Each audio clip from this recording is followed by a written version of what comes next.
गे जार नहीं जाया टोपी नाया से गे काटी मोगी बान सूती साया से गे जार नहीं जाया टोपी नाया से गे काटी मोगी बान सूती साया से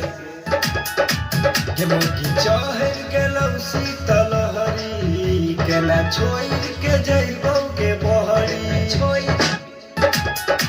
गे मोगी चहर गेलौ शीतल हरी केला छोड़ के जइबौ के बहरी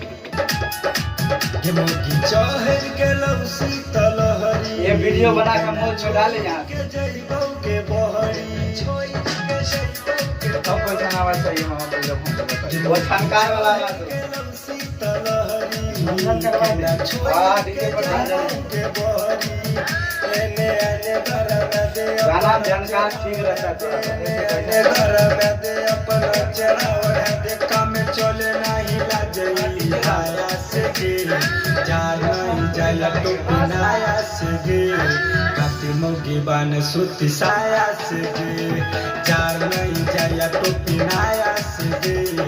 काटी मोगी बान सूती साया से गे